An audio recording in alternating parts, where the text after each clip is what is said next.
Okay, if it's all right, we will get started, Dr. Nicolato. Good morning, everyone. Welcome to Cardiology Grand Rounds. My name is Aditi Patel. I'm a second-year cardiology fellow. For CME credit, please text 31376 to the phone number listed above. It is my great privilege to introduce our guest speaker, Dr. Patricia Nicolato. Dr. Nicolato is from Dearborn, Michigan. So if you are a Detroit Lions fan, you've been doing pretty well this last couple seasons. Just want to shout that out. She went to medical school at Michigan State University, completed her training at Kalamazoo Medical Center. Later, she completed fellowship at Deborah Heart and Lung Center. Um, and then she became a cardiothoracic clinical instructor from 2004 to 2006 here at VCU before becoming an assistant professor and attending surgeon in 2006. She is very well published in Journal of Thoracic and Cardiovascular Surgery, as well as in Heart Rhythm, the official journal of Heart Rhythm Society. She is a member of the American College of Osteopathic Surgeons, the American Osteopathic Association, and the David Hume Surgical Society. She is an associate professor in the cardiothoracic department. She is interim division chair, as well as director of adult ECMO and director of intermediate cardiac care here at VCU. She will be giving her Grand Rounds talk on ECMO and its use in advanced heart failure therapies. Thank you, Dr. Nicolato. Thank you so much for that introduction and the opportunity to present our program. So I do have a lot of slides. I'm going to go through them quickly because I want to get all of it in, but you're welcome to interrupt at any point. So I do not have any disclosures. My objective today is to tell you the basics and the purpose of ECMO, how we go about cannulation, what is the basic physiology. I have a little video about mixing cloud, update you on our adult program, review a little bit of the indications, contraindications, and some of the guidelines that we follow when we're making a decision, and what is the latest in the advanced heart failure therapies with the Impella. So the very basic form of ECMO is basically it's a little heart-lung machine that sits at the bedside and it supports the patient when their heart is failing, their lungs are failing, or a combination of both. And the thing to remember, it is the go-to when all conventional therapy is failing. Remember that when you put a patient on ECMO, there's only about a 50–60% chance that they're going to come off. So we usually try to exhaust all of those therapies that we already have before we take that step. In this institution and historically, programs are or therapy is initiated by a surgeon and a perfusionist. But that's not really typical anymore. Probably in the last 5 or 10 years, there are providers across disciplines, emergency medicine, cardiologists, advanced practice providers. There's a program run by anesthesiologists that are good quality programs. So it is no longer just a surgeon and a perfusion that will initiate therapy. And again, historically in our program, the pumps are managed by respiratory therapists and registered nurses that are certified to be ECMO specialists. So we have developed our own little education program that we hope to get certified in the next couple of years, next year or two. So there are 3 treatment strategies. Again, it's used in pure heart failure. That's called veno-arterial, or what we say VA. It's used in pure pulmonary failure. That is veno-veno, we call VV. And then a combination depending on which aspect you deploy first, whether it's veno-arterial and you have to add the lung support, or it's veno-veno and you have to add arterial support, heart support. So within that, for failing hearts, there are 3 configurations that we use. The one that you're most familiar with is when we cannulate the femoral artery and vein. We can deploy that anywhere in the hospital. We did have a mobile program for a while that we're going to reinitiate at some point. It can be done emergently The risks in this particular configuration is about 25%. And anybody who does procedures knows that that's pretty high percentage. Most procedures we do carry about a risk of less than 5%. But when we're cannulating emergently at the bedside, you know, occasionally you do get a catastrophic event where you have limb damage or arterial venous damage in the abdomen. And usually if that happens, they're fatal. So about a 25% risk of complication when we do it that way. I highly advocate for our providers to put in a reperfusion cannula because one of the most ominous complications of that configuration is limb loss. You only have to have it once to know that you never want to have to see that again. And so I highly advocate to our providers to always put in a reperfusion cannula at the time of cannulation. That is the easiest time to put that. The second configuration is the axillary artery from the femoral vein. That is a planned procedure. Those are cases that can have the time to get to the operating room, put them off to sleep safely. We have to cut down on the axillary artery, expose it, and sew a little graft onto it. And that usually takes probably about 30, 45 minutes. It is also better for patients with a larger BMI. So we have some challenges when we start trying to cannulate somebody in their femoral vessels, and they're the larger BMIs. Over 40 does not really go that well. The actual criteria on the ELSO guidelines is BMIs of 30 to 35. The reason we extended our program to 40 is because of our heart transplant program. Many of those candidates have BMIs up to 40, and in order to get them to transplant, we often use ECMO to bridge them. So sometimes axillary artery, femoral vein, if we have the larger BMI patients, are better. The one case that I always like to refer to in this instance is a patient that came into our CICU, and she came from an outside hospital. She had a very massive MI. They were able to stent her, but however, her heart was so compromised that she wasn't doing very well. They put in a balloon pump at that institution. That wasn't working very well. So one femoral area was already taken up. Then they put in an impella on the other side. So now we really didn't have a place to cannulate emergently. She was transferred to our CICU. We worked with her for a little bit. Your team actually worked with her for a little bit. And she still was not really doing that well. And she was a larger patient. So we didn't have anywhere to cannulate. She's a large patient, so we took her to the operating room, and she actually did very well. We used this strategy to recover her. The third configuration is when we do central cannulation. That is usually post-bypass patients.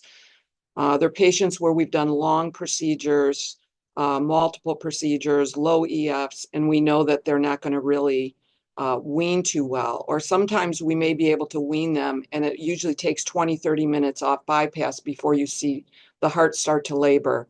These are patients we just quickly transition the cardiopulmonary bypass circuit to an ECMO circuit.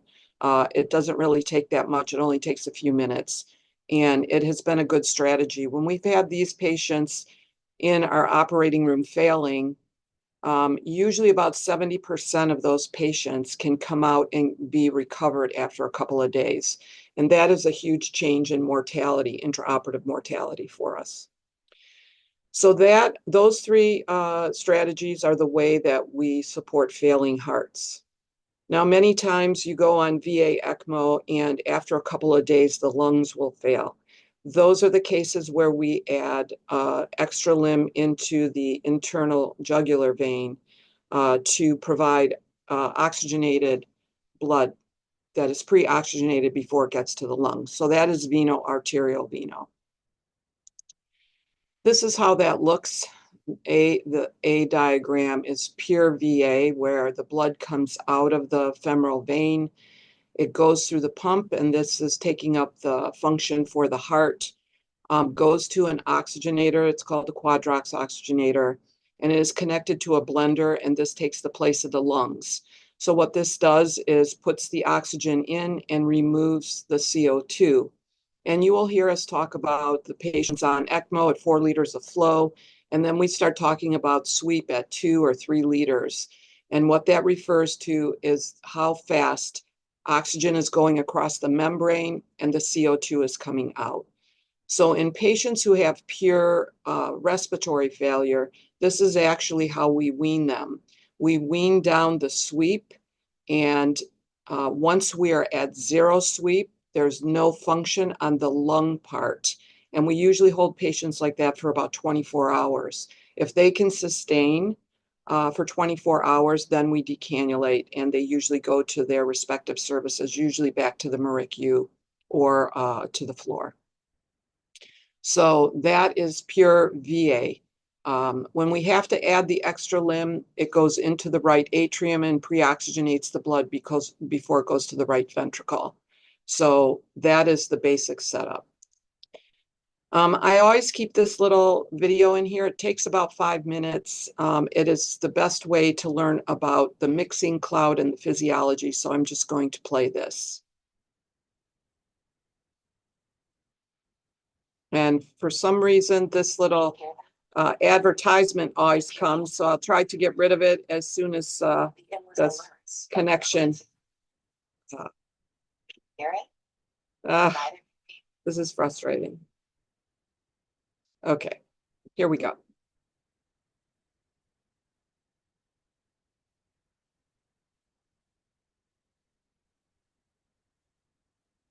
VA ECMO is often performed using peripherally placed cannulas, typically placed in the femoral vessels.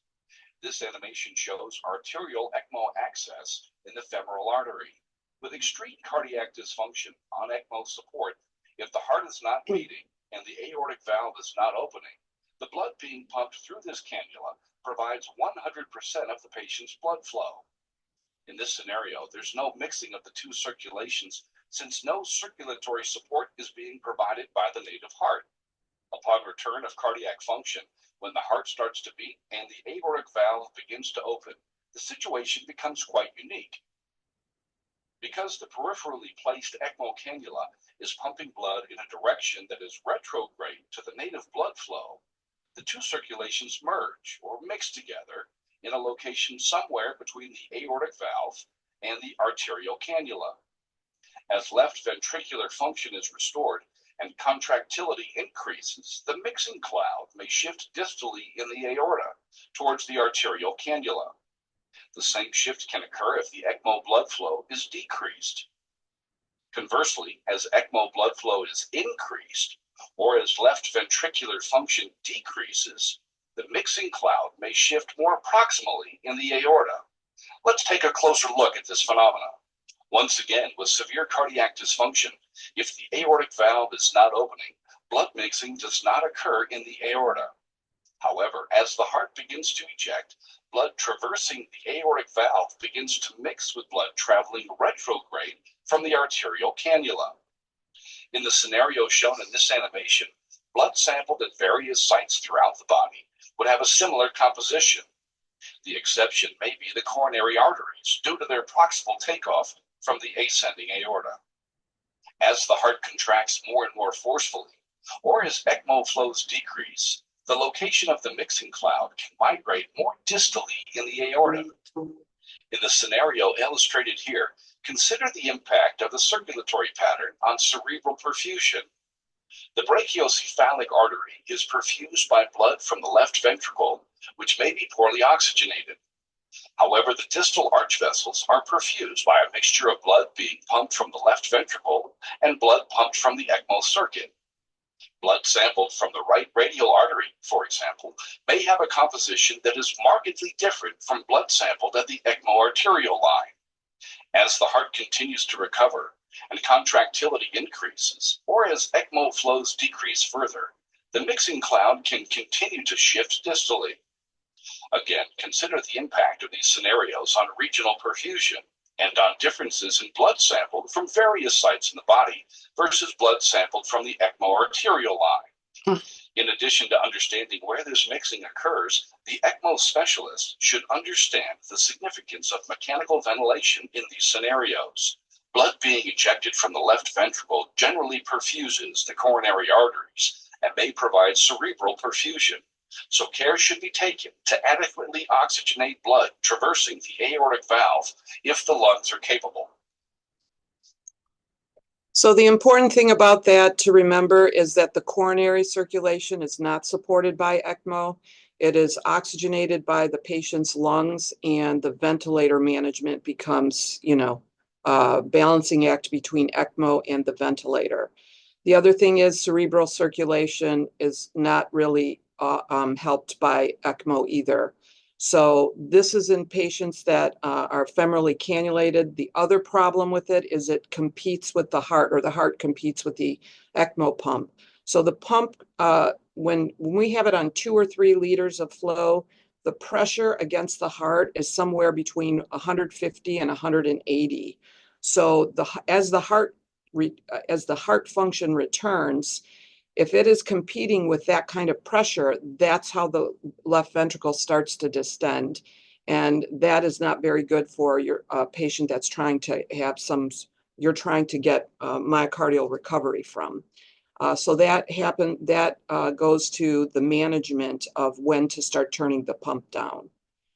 Okay, any questions, please feel free to ask. So the third area is veno-veno. It's for pure respiratory failure.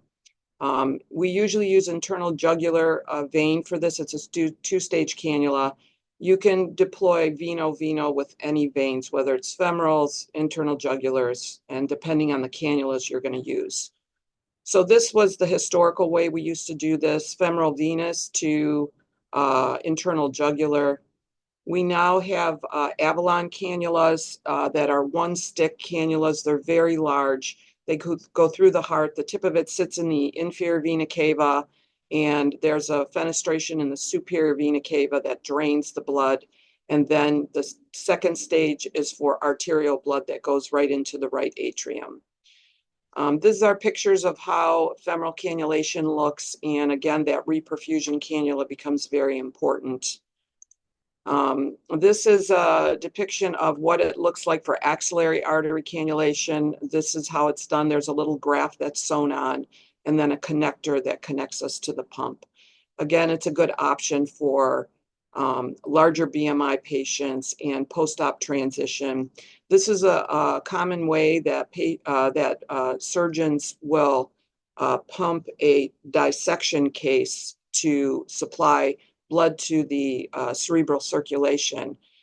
In those type of cases, it's always nice to have this if the heart fails when you're coming off, because it's an easy transition to ECMO. This is how that looks in a real patient. There's a lot of ways to do it. I personally like to sew the graft and keep everything within the incision to prevent infection. This is some people like to tunnel the cannulas out. This is how central VA cannulation looks. I use this picture for this particular talk. Actually, when we bring patients out that are centrally cannulated, we cover the whole chest with sterile dressings, a sterile towel, and it's covered with Ioban sheets. It's for the family. It's always a little disconcerting for them when they have their family coming out on full bypass and central cannulation.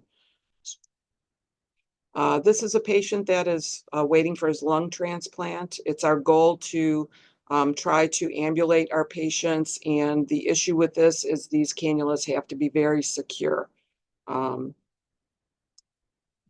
So let's talk a little bit about historically. The first successful ECMO was done in 1975.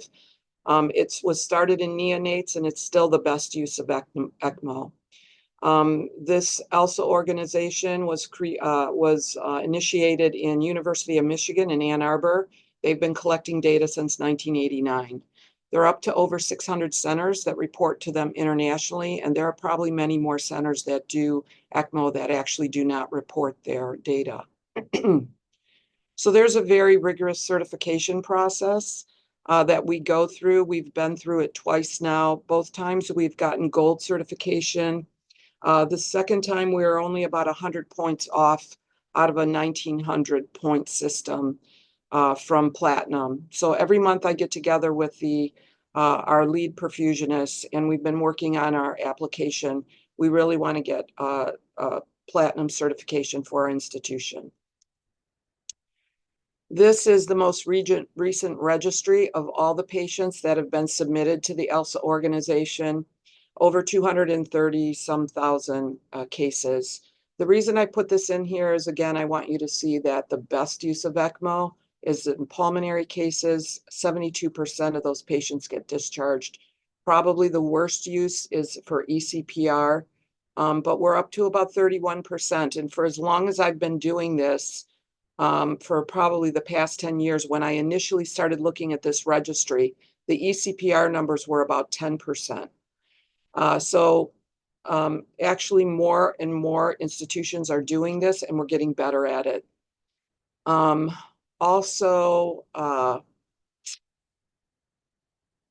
This is all of the patients that have been discharged to survival. This is a graph of every 2 years of each therapy. And you can see that it's growing quickly, and we're getting better at doing it. These are our numbers here since 1996. I came around 2004, and quite honestly, I trained in an institution that we didn't do any devices, and there were no ECMO machines. I became an attending in 2006, and it was the three of us. It was Dr. Kasarajan, myself, and Dr. Brinster. Probably some of you remember him. So 2 brand new attendings right here, 2006, 2007. So you can imagine every one of our cases flew off pump, and we would go to this. So our ECMO program started to grow at that point. Some of you may remember Dr. Tang in 2009. He came here and he trained in University of Michigan. So he really brought, excuse me, he really brought the ECMO program up with his cases. And then I started to formalize. Dr. Kasarajan asked me to organize the program, educate our providers on, initiating consults quickly so that we could deploy faster and be more involved in those particular cases. So that's when our ECMO program really started to grow. 2020 were the ECMO years. We kind of pulled back a little bit because this wasn't the best use and because of the fatality of the virus. And then we're now right here in 2024. These are all of our cases that survived to discharge in 2023. These are ECPR numbers right here, probably almost 45% success, and the benchmarks are 30%. These are our cardiac numbers, around 50, 60%, and we're a little bit higher than our benchmark. About 45% is the international benchmark. And these are respiratory cases right at benchmark.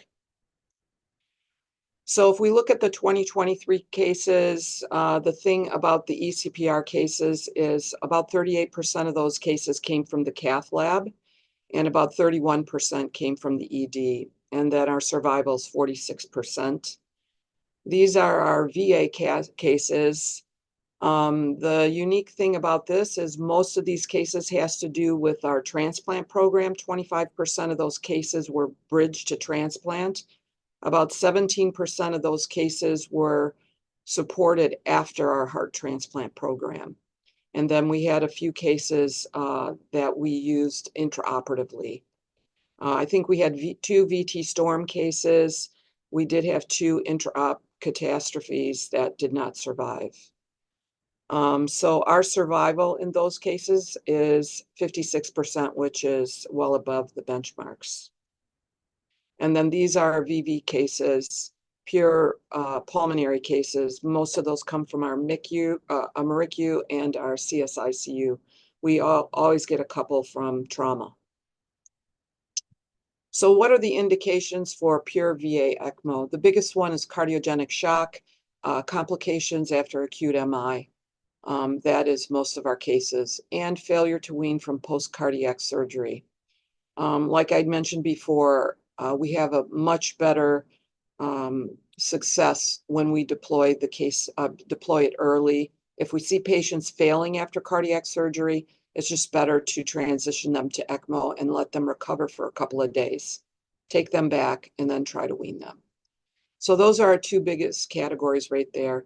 We do have occasionally couple myocarditis cases, peripartum. We are involved in our OB, complex OB cases that we support them occasionally.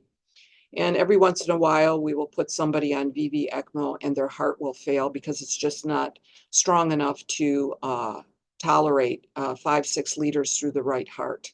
So sometimes we have to transition. Absolute contraindications are aortic dissections and severe aortic valve regurg. So if you're pumping a patient backwards competitively with the heart, these cases do not last very long. So unless you have a plan to take them to the OR relatively quickly, you're probably not going to be able to recover a patient. They have to have these problems fixed pretty quickly. Indications for pure VV ECMO, just the easiest way to remember this is any respiratory failure that has a reversible cause. Has to be a reversible cause. Our biggest patients come from status asthmatic and ARDS are the two biggest. We do get a pulmonary contusion every once in a while from trauma. Occasional airway obstructions, usually from extrinsic obstruction from masses, large masses. What are the absolute contraindications for VV ECMO? So any case that has heart failure should just go straight to VA. If the lungs are failing, you need to add the extra limb. Severe pulmonary hypertension, many times we don't know that the patient has pulmonary hypertension when we put them on. So usually it's kind of finding out after, and rarely do these patients wean from VA ECMO. Cardiac arrest should always go right to VA. And then cold water submersion, usually the drowning patients go to VA. And so I just put this little blurb in here. We always get 1 or 2 patients that are hypothermic. And it's really quite remarkable how the patient being cold, they recover and they have complete neurologic recovery. So we actually had 2 cases last year. The patients came in at 23 degrees, full arrest, and we developed a whole protocol for this. And there is a very nice calculator online. It's called the HOPE score that makes the difference of who will survive this. And the big determining factor is, are they asphyxiated? And so the easiest way to remember that is, did they arrest from hypoxia and then become cold? Or did they arrest because they were hypothermic? So if they arrested just from hypothermia, usually those patients are easily recovered. Relative contraindications for all forms are trauma with multiple bleeding sites. We do actually respond to these cases because they're usually very young adults who are resilient. We do try to do them, but it is a contraindication. And multi-organ failure, when you start with 2, 3, 4 organ systems that failed and then try to put somebody on ECMO, they usually don't recover. So absolute contraindications in this program are usually more like guidelines. We like to take every case and consider them and try to give every opportunity to every patient that may have the ability to recover. But some of the things that we are pretty selective about are age. If patients are greater than 65 years old, we're a little reluctant to put those patients on. I usually look for 2 or 3 reasons why we shouldn't before I fully turn down a patient. The big one is non-recoverable diseases, end-stage cardiac, end-stage respiratory, patients who have multiple strokes, patients from skilled nursing facilities, patients that are too large to emergently cannulate. Those are the patients that you are not going to be, or you're going to get a little pushback on. Active malignancies, it depends why they failed.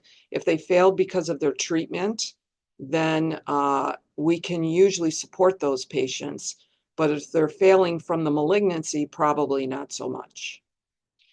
Failed transplants, advanced liver diseases, unless they're going to be listed for a liver transplant, they're probably not going to receive ECMO. AIDS patients, we have not put any AIDS patients on. We've gotten a few consults for HIV. I always go to our requirements to put them through an open heart surgery. And those, there's three things. One, they have to be compliant with their antivirals. They have to have a CD4 count greater than 200,000, and they have to have a viral load of less than 50,000.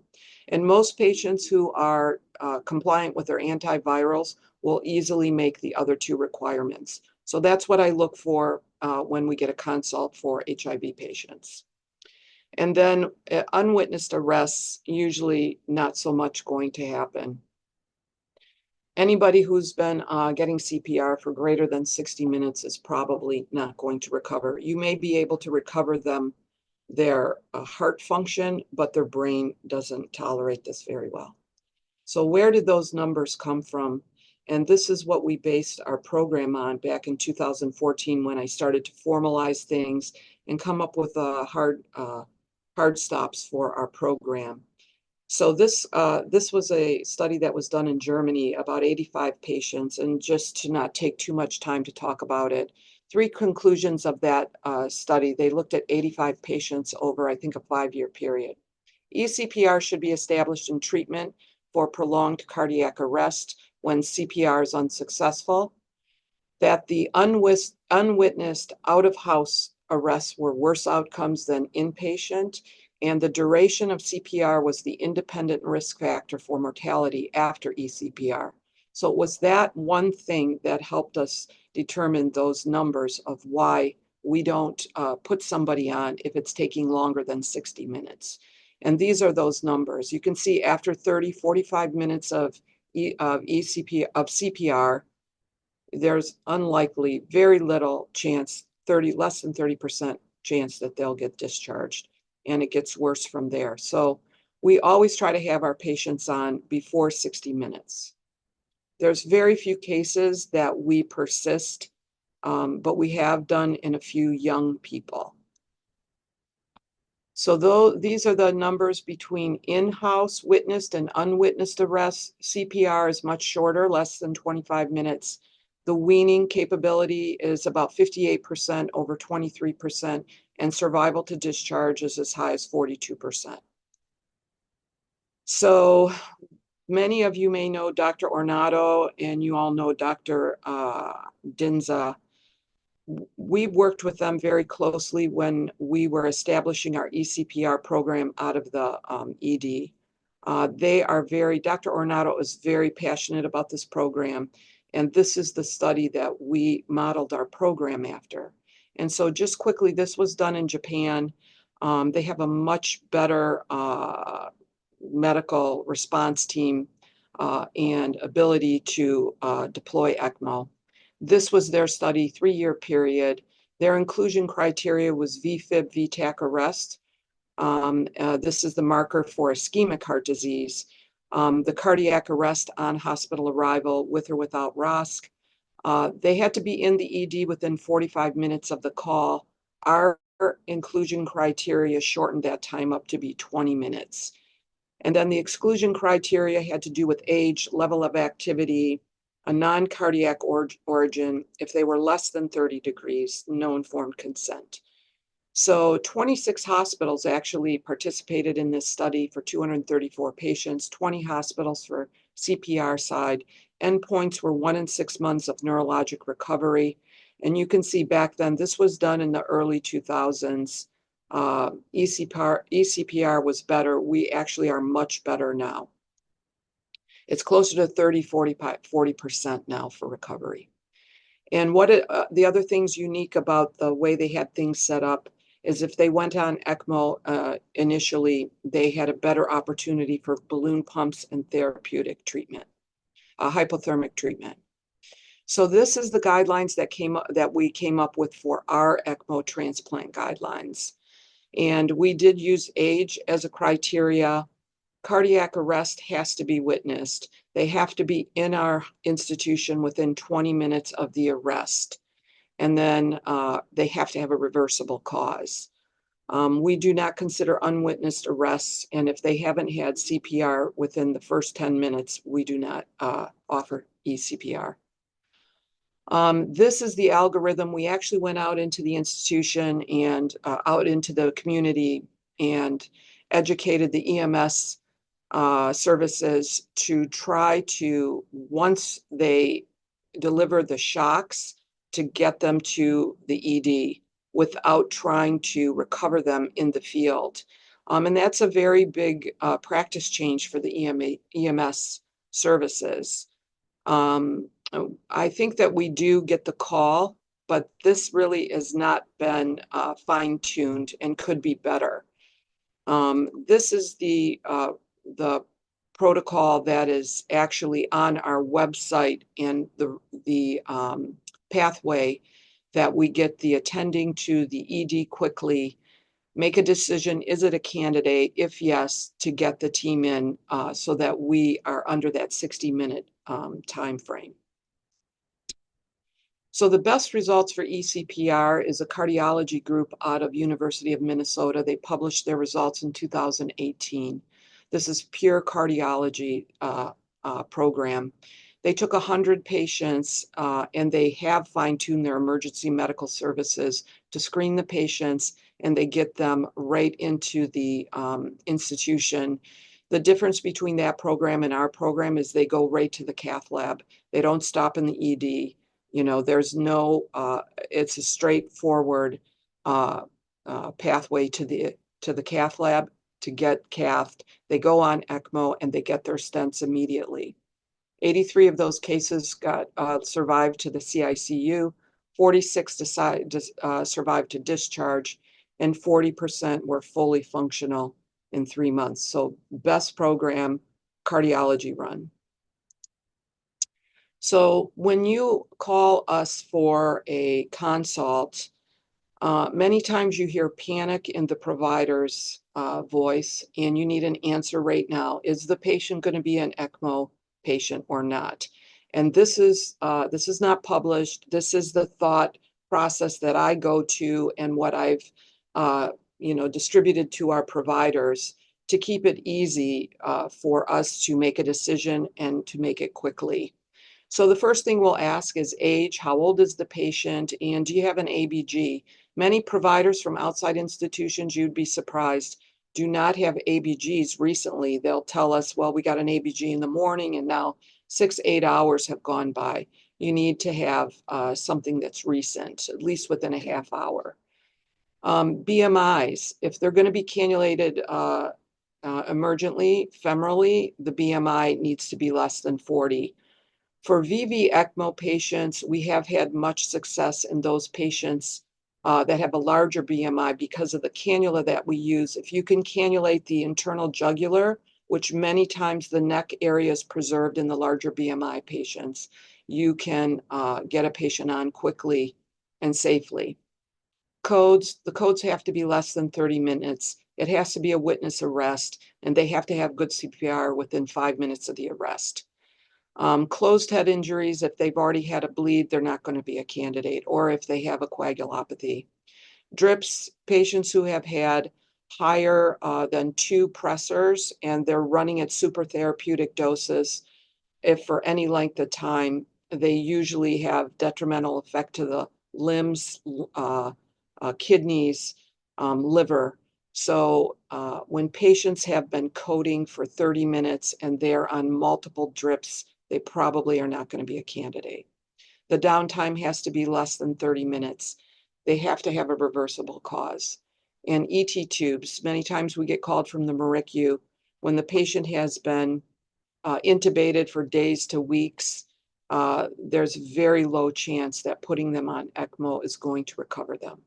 So those are the points that I think of when you call me so that we can make a decision quickly as to, is the patient going to be a candidate or not?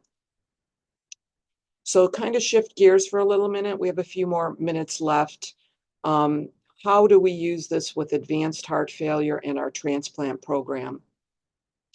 So this was a study that was done in Baylor University, 255 transplanted patients. Their primary graft dysfunction was about 7.5%, and they used ECMO to transition those patients to try to recover them. I won't go through these severe PGD risk factors. Maybe that's another lecture, but it's pretty obvious to the providers that are taking care of the transplant patients when this starts to occur. There were 19 of those cases. They used ECMO to recover those patients. About 63% of those patients were able to be recovered. There were some complications with that.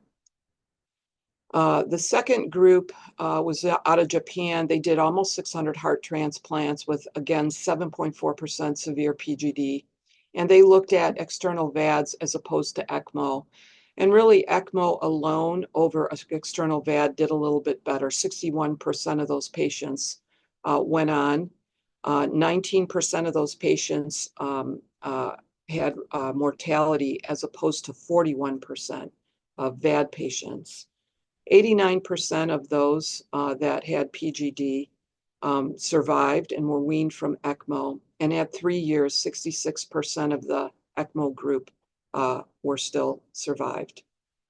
So ECMO alone, standing alone for post-transplant patients was a good option. But now we have Impella, and this is the best study that I could find that if you have time to look for that, especially for the fellows and residents, to learn all of the details about using Impella with ECMO. Everybody knows this pressure loop if you've been to medical school, and just looking at it in and of itself doesn't really help you manage patients clinically. But the thing that I always think of when I look at this is whatever is happening inside this loop is what's happening within the left ventricle. And outside of the loop is the afterload and preload. So when we match that to what is happening when you put a patient on ECMO, it's really about if you're going to recover the left ventricle, you have to decompress it and you have to support it. And so a patient who is on full ECMO, once the heart starts to recover, will compete with the ECMO. Like I said, that femoral cannulation is going to have a pressure that's about 150 that is exerted against the heart that's trying to recover. So you can see how that creates the LV to start to distend over a couple of days. So this is what the pressure loop looks like now when you compare to a normal loop.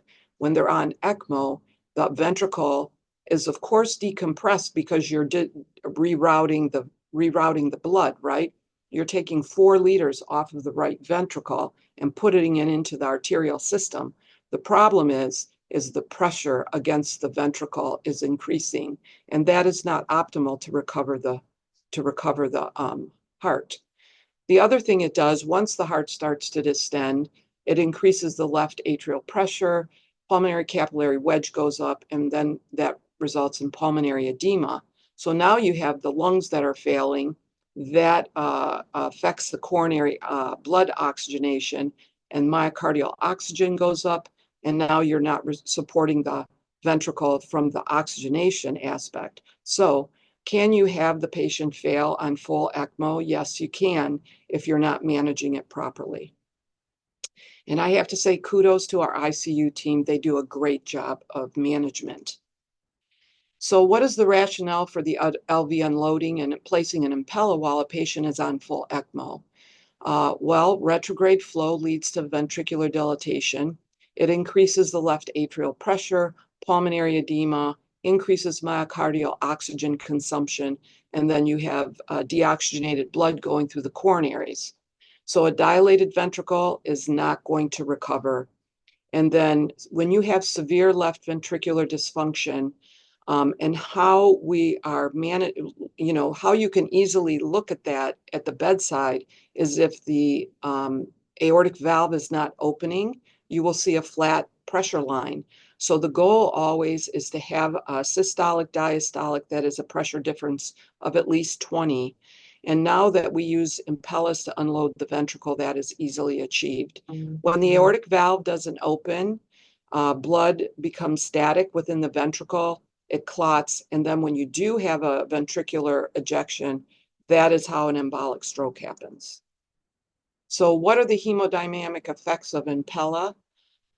You have increased cardiac output. The 5.5 does a great job. It is a very powerful pump. You get increased oxygen supply to the coronaries, and you get decreased oxygen demand.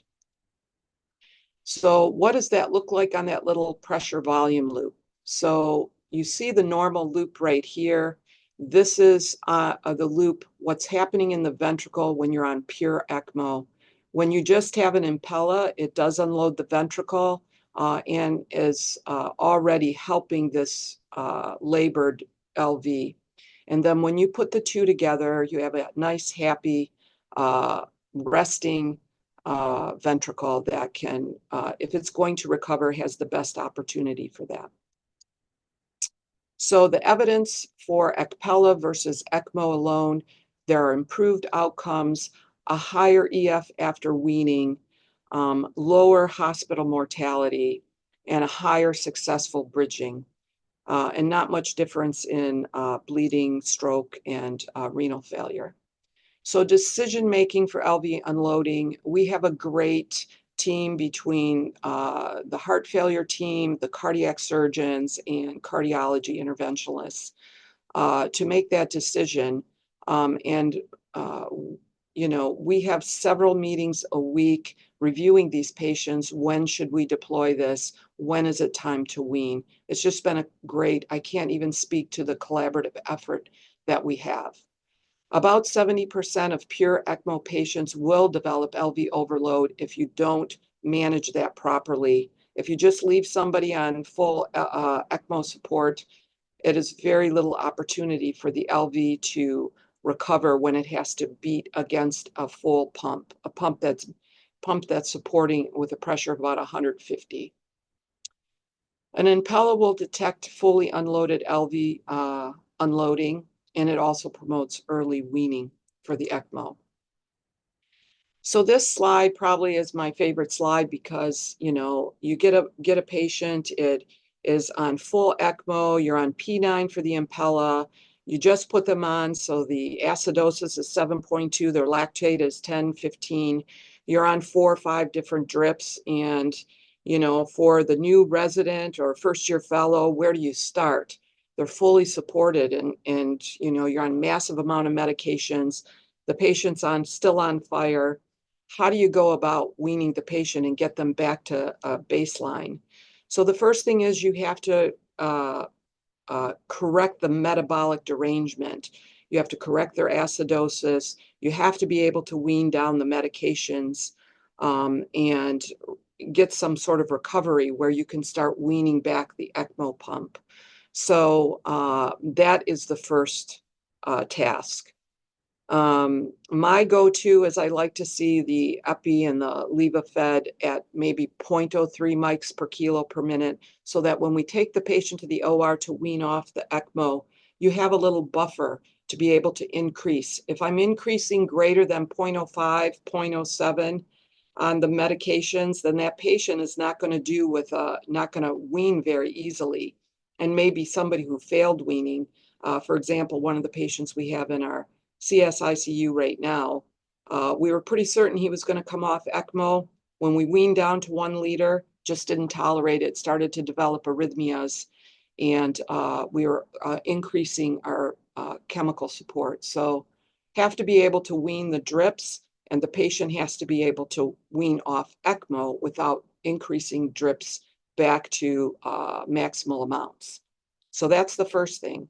So you get them off their drips or down to a very low level. You take them to the operating room. We wean down the ECMO flow under TE guidance.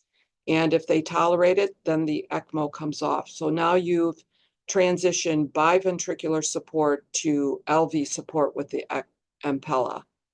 They come out, they're on their Impella, and then they wean down then we wean down. And usually it's the intensivists that are weaning the Impella. Once they're successfully weaned off, then they go to whatever their next step, usually back to the CICU for continued recovery. If we have unsuccessful weans, they're going to be either considered for a transplant, TAH, VAD, or if it's going to be palliative care, we bring them back to their room and allow the family to withdraw as they process the situation. So that is the very complex process of weaning from all this. Usually takes a couple weeks. So the shortcomings, what are the shortcomings for ECPella? Anybody who's managed these patients know that the bleeding, they bleed from everywhere. Our present patient had a cerebral bleed, has had a GI bleed, not to mention the bleeds from all of the cannulation sites. Hemolysis is pretty common. Access site related ischemia, there's always problems with the access sites and limb ischemia.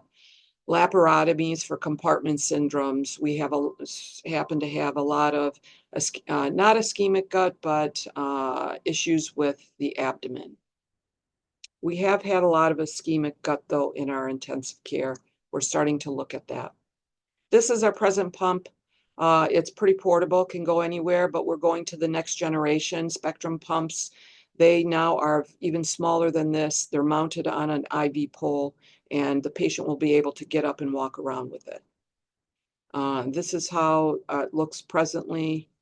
And complication and pitfalls, we've kind of talked about them throughout the talk.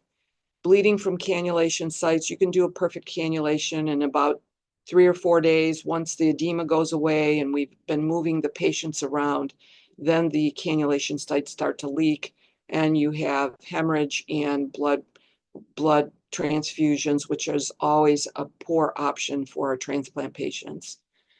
Intra-abdominal and intrapericardial vascular injuries are usually a catastrophic event. You can get chest trauma from CPR. The most common one we see are liver lacerations from CPR where they have catastrophic bleeds in their abdomen. Ischemic limbs, we really tried hard to put all reperfusion cannulas. Pneumonia, patients are usually aspirating. And again, that 25% complication rate for femoral cannulation, usually emergently deploying this is, you usually have to think through the process, and as much as the patient is coding, you have to take your time when you're cannulating, make sure that you're in the vessel and you're doing these things gently and lovingly is what I always say. Jamming the cannulas in usually results in fatal injuries. So that's my talk today. I'm absolutely happy to take any kind of questions. Pat, thank you. I mean, that is absolutely phenomenal, and all of your hard work and service to not only our institution, but really the state and Yeah. Mid-Atlantic region. It's been a huge, big effort. It's a huge team. Behind this, there are at least 100, 150 people that really made this come to fruition. It's been a huge, institution-wide effort. Pat, just a quick question. I noticed on some of your slides in the middle, you had exclusions for patients that were COVID positive. And I wondered if you might just elaborate on that really quickly. Sure. COVID isn't really as big a problem as it was during 2020, 21. And I used to look at that as a real-time registry on the ELSO dashboard. And as the months were going by and we were putting more and more patients on ECMO to try to support them, the worse the numbers were. And so you can see the age, they kept decreasing and restricting the amount of criteria that was acceptable to put patients on ECMO. So if I can just go back to that slide, I don't know if I can find it in this forum. The age came down, let's see. If I can just quickly find that. Oh, here it is. And so you couldn't really, patients were not surviving. This was the average patient that was surviving if we put them on ECMO. And even that, we were getting 70, 80, 90% success at respiratory recovery. But in the COVID patients, it was more like 30, 40, 50%. So they kept restricting the amount of the selection criteria. So by the end of 2021, we weren't putting anybody on that was older than 50. BMIs over 35 we're not doing. We didn't try to deploy it on anybody who was COVID positive because they had to be in a negative pressure room, and the ability to even do CPR on patients who were dying of COVID was not a criteria. I mean, we had a very limited ability to put patients on, and then that pretty much was it. Some of the other criteria was CO2 and the FiO2 some of the ventilator settings were some of the criteria. But the big ones were age, size, and if they were coding. We didn't even offer ECMO to. So today then, I mean, we have a lot of patients that just incidentally come into the hospital and may be COVID positive. That's not the restriction. That was more pertinent to the pandemic several years ago. True, Yeah. true. Okay. I mean, we may look at the length of time. So the intubation for COVID patients, if they were intubated for longer than 5 days, people weren't surviving, and it was more like 3 days. If they were intubated for more than 3 days, it was unlikely, and their trajectory was continued worsening respiratory failure. We didn't put them on. So we may take into consideration those things, kind of have to look at the whole picture. But I don't think the COVID virus is as fatal as it was when we first experienced it. Thank you. Thank you, Dr. Nicolato. Dr. Crone, she mentioned in the chat that you had an amazing talk, and Thank wanted you. to Thank you so congratulate you. much. Yeah. I have to say, so some of my background is in care coordination and using big data to try to capture real-time information about how well we are doing, and using resources to deliver efficient care and access to care. So to see some of the information that you have with your time points and looking at the big difference from 2006, some of the expertise coming in, Yep. building up the program, the ancillary services that are often needed, the efficiency of the EMS Yes. coming in is just incredible. Yes. So we have a shared source here, probably as recent as 2 or 3 years ago. We only had 4 to 6 pumps that we could actually use, but that really didn't limit us. What was limiting us was the manpower for the ECMO specialists. Mhm. We couldn't have more than 3 pumps running in the CSICU at one time. So in the past 2 years, we've partnered with a company called Keystone that has locums, and now that is not a limitation of the program. We're up to 9 pumps. So we hope to continue to grow. We have the lung transplant program coming, and we'll probably increase our pump capacity another 2 or 3 pumps. So very excited about that, and we're looking forward to it. That's wonderful. Thank you, Dr. Nicolato. Thank you so much for the opportunity to present our program. Absolutely. Well, if there are no other questions, the CME credit, please text 31376 to the phone number listed. The code expires in 48 hours. And with that, we will be ending Grand Rounds today. Thank you, everyone. Thank you so much.